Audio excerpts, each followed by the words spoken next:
It's been 5 months since our last episode, and as you can see, not much is going on. Actually, a lot's been going on. So stick around and I'll give you the tour.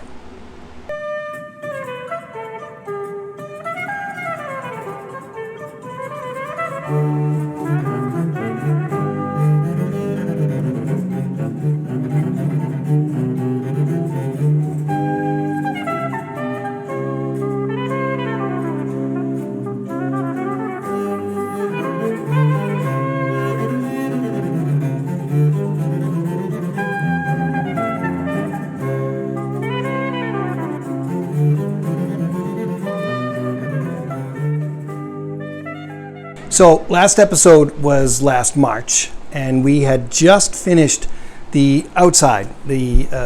All the siding had been replaced, new gutters, the windows were in, the trim was on, everything was great, and we were going to take over from the contractors and do the rest of the work. We weren't going to do much on the inside. The ceiling in the primary bedroom upstairs needed to be repaired.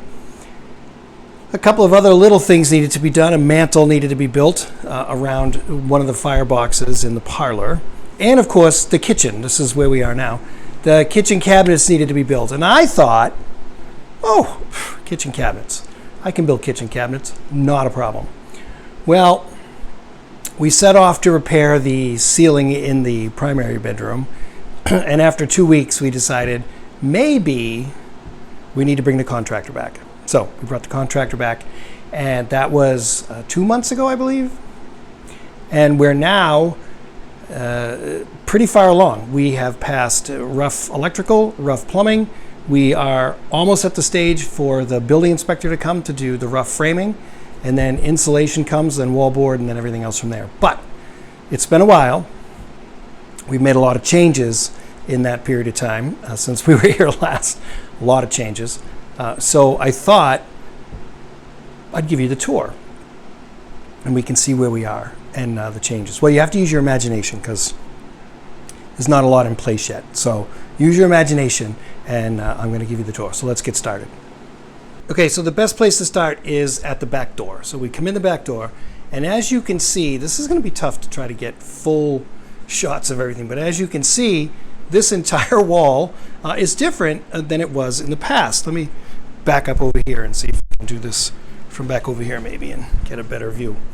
Now, if you remember from previous versions, there was a window there. There was a window there. There were two windows over there and another window over there.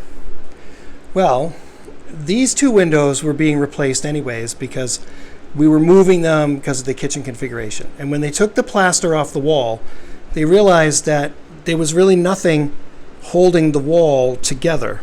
Really, the only thing that was holding the wall together was the plaster on the inside and the shingles on the outside. So basically all the studs at the bottom had been cut off about 3 inches up from where they were, and everything was just sort of hanging in space at the bottom. The good news is they replaced the sill at some point. I have no idea when that took place. So this wall had to come down and be completely rebuilt, which we did. Let me turn this fan off here. Well, I shouldn't say we did it. The carpenters did it. So, and went up to that point right there. So all of this was done.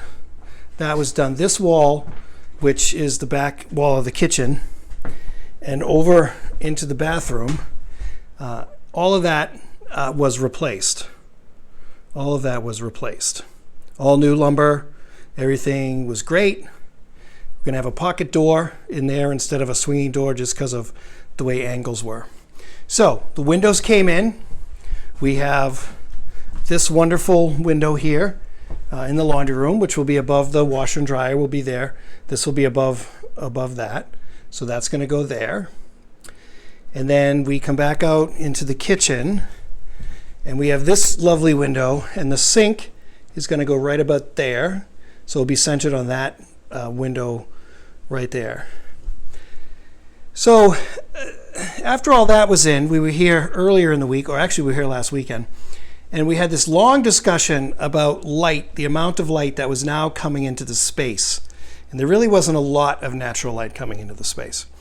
So we went back and forth, we haggled back and forth, and we came up with putting a window in this wall. Again, I'm going to move around a bit. See if I can do this without knocking too much stuff over. So right where that ladder is, this spot right here, that's going to be a window. It's going to be a casement window, just like that, same width. So it'll be the same width, but it's going to be a little bit bigger. And that will bring in a lot more light. But because of that, because we had to open the wall up, you'll see there's an LVL, which is laminated veneer lumber beam. There's two of them sandwiched together. Let's see if I can get a better view of what that looks like there. So there's two of these bad boys sandwiched together. You can see them. And you can see all the plies that hold it all together. But this is engineered lumber, which they tell me is stronger than actual lumber is. Now this wall is as level and as plumb as they could get it without too much of a problem.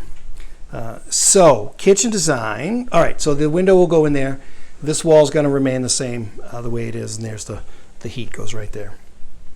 So kitchen design wise, again, let me get back over here so we get a full view. Is just about where that blue box is. That's where the refrigerator is going to go. So we'll have a refrigerator, which will have a panel on the door side of it, two cabinets above, a panel on the left side of the refrigerator. There'll be a small cabinet, which basically will be one of those cabinets that you can put cookie sheets and things you don't really care about that are going to go in there. Then there's the stove, and above the stove will be a hood of some kind. We're not sure yet. The stove will be there. Another cabinet, a narrower cabinet. Then the sink will go. There'll be a cabinet that'll turn the corner. This is tough because there's all kinds of stuff here. Let me show you. Let me turn around and show you what I'm navigating while I'm walking around. I'm navigating all of that. That toilet, by the way, is not going to stay there, although I advocated for it to be there because it's pretty convenient right there. Anyway, before we get too carried away and I start getting email.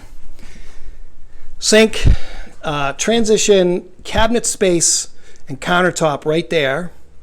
You'll see there's 3 plugs. Then there'll be uppers. The only place in the entire kitchen will be upper cabinets. There'll be 6 cabinets or 3 sets of 2. The ones in the middle, right where that wire is, will have glass doors that will light up. Then the countertop will transition this direction, and then from this wall all the way out to about there is going to be a peninsula. And the peninsula will have below it, I left out, there'll be a cabinet in this corner. And in this corner, there'll be one of those Lazy Susan cabinets just to take up the space. Below the countertop, there'll be 3 cabinets. There'll be 2 what they call drawer towers. They're dish drawers, so they're a bit deeper and wider. So there'll be one here, and at the end will be a pull-out that's a combination trash and recycling. So all of that's going to go there.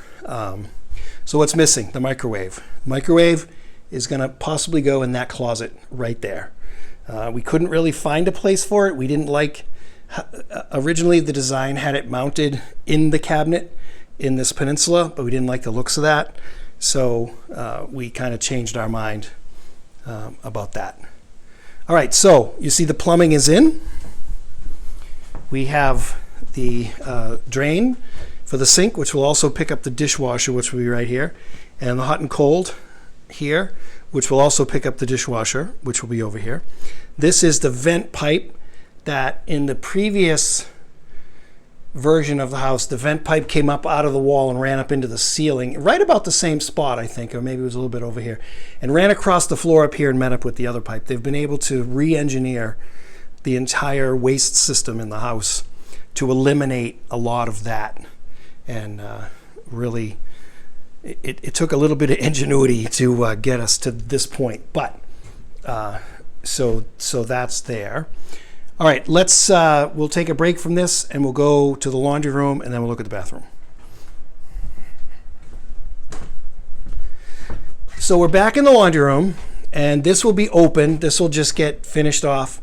And for the moment, all that's going to be in here is the washer and the dryer. They're going to be on a platform that will raise it up because they're front loading washer and dryer. And we had front loaders in the old house, and it was too low. It was tough getting stuff in and out.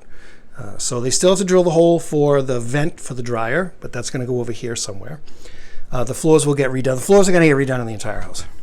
And then for now, there's going to be nothing on this wall and nothing on this wall. And we will think about cabinets once we get into the space and maybe live with it. The only other big change in here is that this radiator is going to move to there, and that little radiator is going to go bye-bye. So we're just going to move this radiator down, and then that one will go away, and this one will be down there.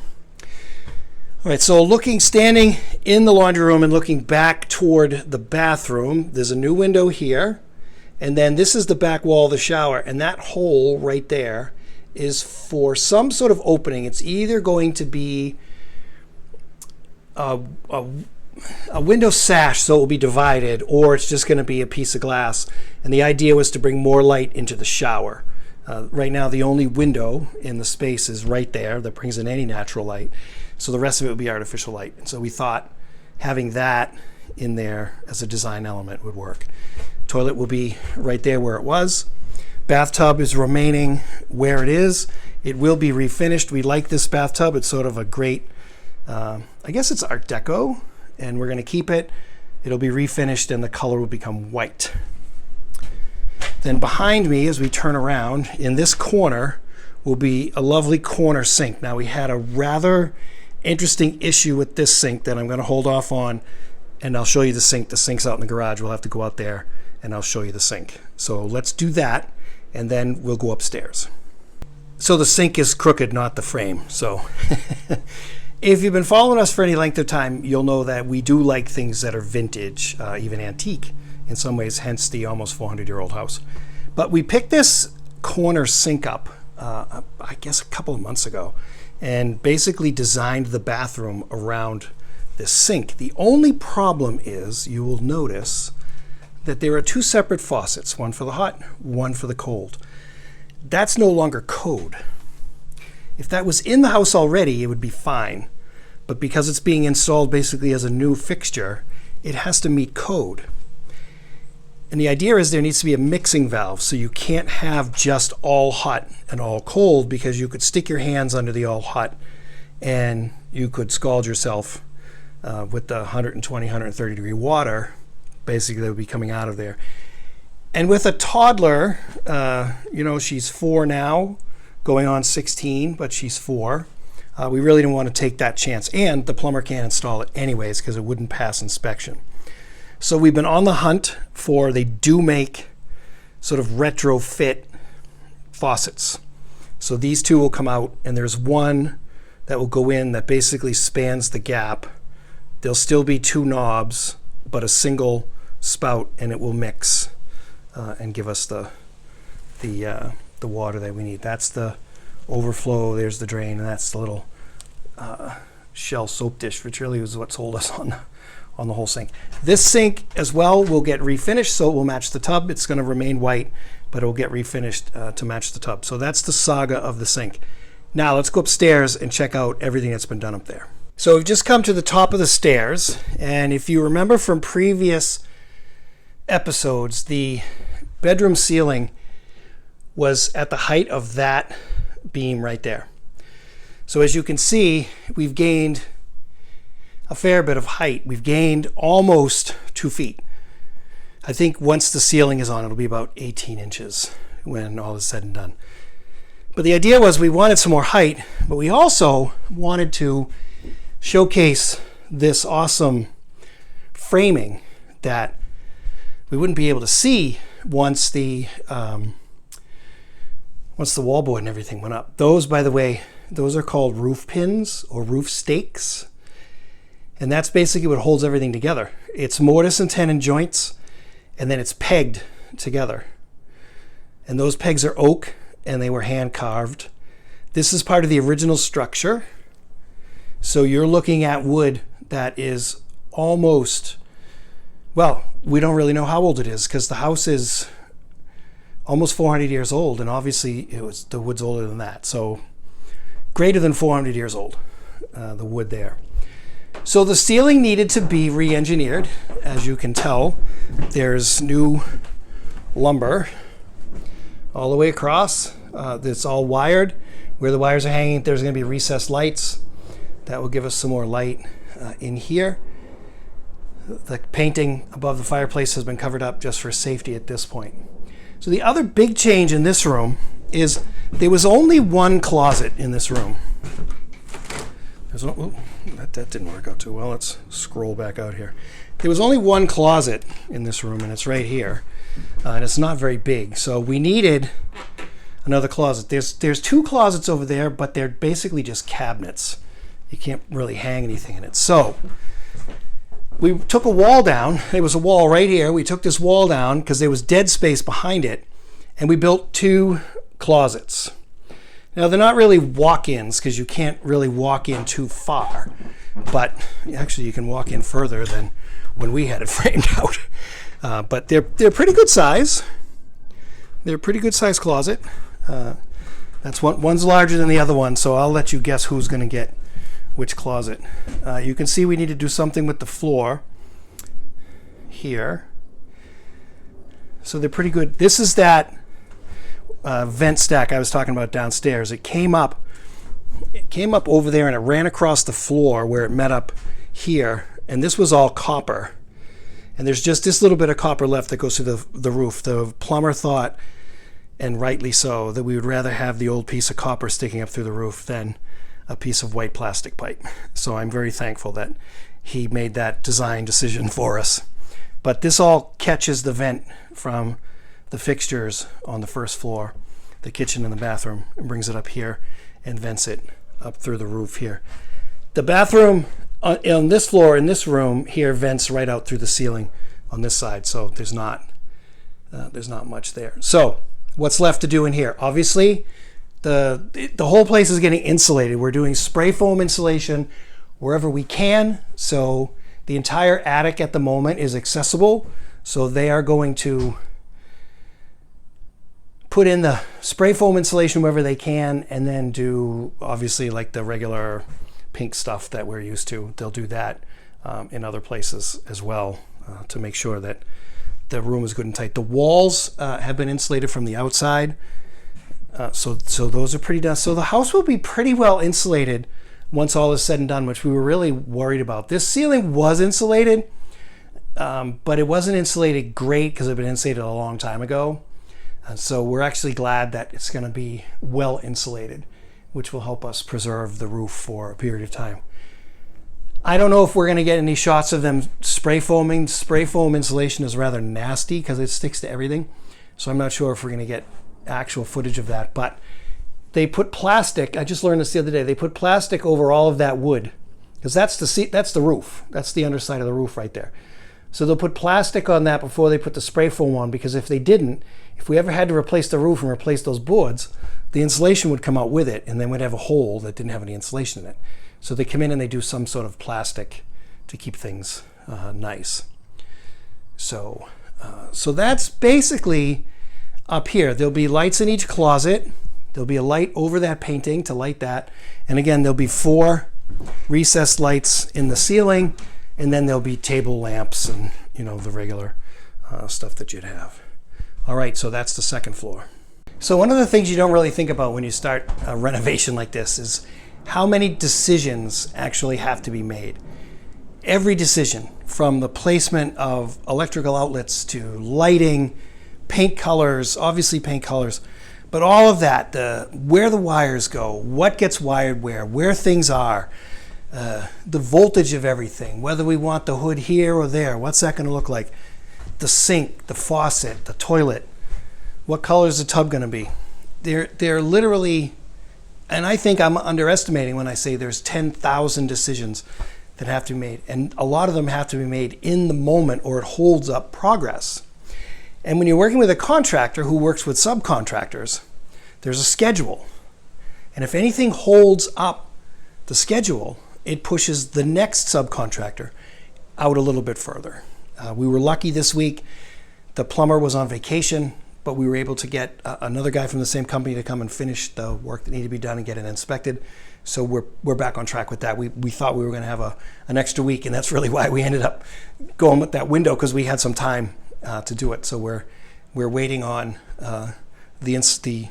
the carpenters have to finish their work. They have to put fire stop in and all this other stuff, and then have the building inspector come and sign off. And then, like I said, the insulation comes. But none of this is done without a lot of help. And we have a whole bunch of people. We're not finished yet, but we have a whole bunch of people that we need to thank for this, starting with John Boyd from Hamilton and Finch.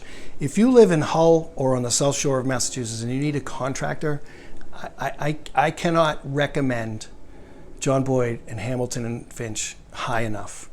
Look him up, check out his work. He's fabulous to work with. He knows everybody in the world and has subs for everything. So I really need to give a shout out to him. R-Chee Plumbing in Hull, again, a sub for John, but came out, like I said, sent another guy out on Thursday to finish the work so we could get the inspection done and keep things moving along.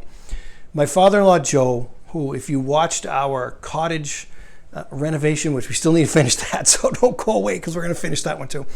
But if you watched our cottage renovation, you know my father-in-law, Joe, has worked with me on that. He's been working here, and Joe has done all the wiring in this house by himself. I did maybe two things, little things, and I think I did the first one wrong and had to do it again. But he has done, and in some of the nastiest weather, we here in Massachusetts, today, you probably can see the sweat on my head. Today is, we're in the 90s, it's the beginning of August. But he was here last weekend and a couple of days before that and the weekend before that, and it's been the hottest time that we've had this summer, and he was here. And there's no air conditioning in the house, and he's been in the basement, he's been in the attic, he's been crawling around. So big thanks to Papa, to Joe, for everything that he's done to get us to this point, because it's really been, but you can see his work. If you look around, you could see. But unfortunately, once the wall goes up, it's going to be covered. Tom, and I don't know Tom's last name, but Tom's one of John's carpenters. Tom has been fabulous. Tom and Steve, another Tom and Steve, who did all the outside work. You saw some of them, their pictures in previous episodes. But Tom has been here again in some of the hottest days and rebuilt this wall, did work on the outside. It's just, again, none of this happens by one person. It literally takes a crew, and we've had the best crew. We're not done yet, so this isn't a sign off. This is just, I need to pause here and thank all these people who have done this. Bob Pahl, who we've worked with as our architect. I think I've mentioned him before. If you need an architect and you live on the South Shore, you live in Hull, give Bob a call. He's been fantastic. Fleming's Lighting in Cohasset, again, another great place. Locally owned, can source just about whatever you need for lighting. So if you're in the market for lighting and you're doing your house, Fleming's in Cohasset. And in future episodes, we'll have more information about all of them. If you want to keep up with all that we're doing, and especially since it seems that I'm not very good with recording things, there is a Facebook page, Loring House on Facebook.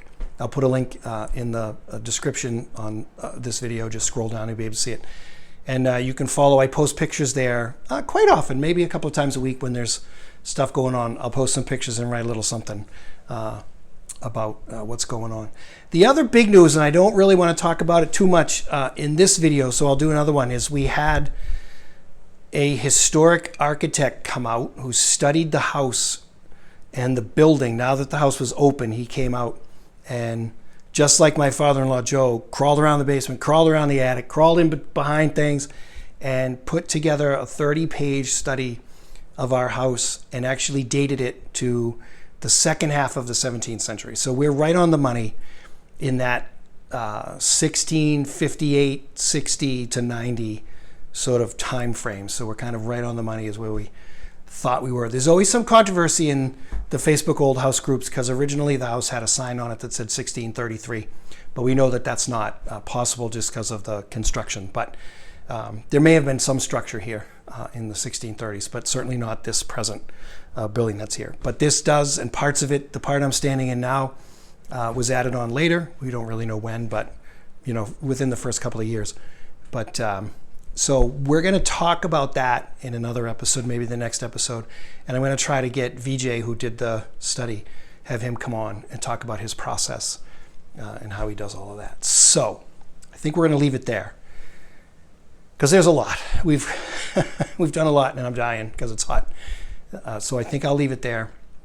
Thanks for watching. Thanks for hanging in there. If you're one of the 494 subscribers, see if you can find me like 6 more people so I can get to 500.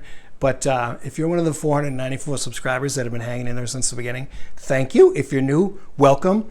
I do some shorts. Oh, and I'm also I did a real short video of a table that I was working on that I did some refinishing on. I'm going to start doing some videos. I'm working on one now of a washstand that I'm sort of repairing and refinishing. So look out for those on the channel as well.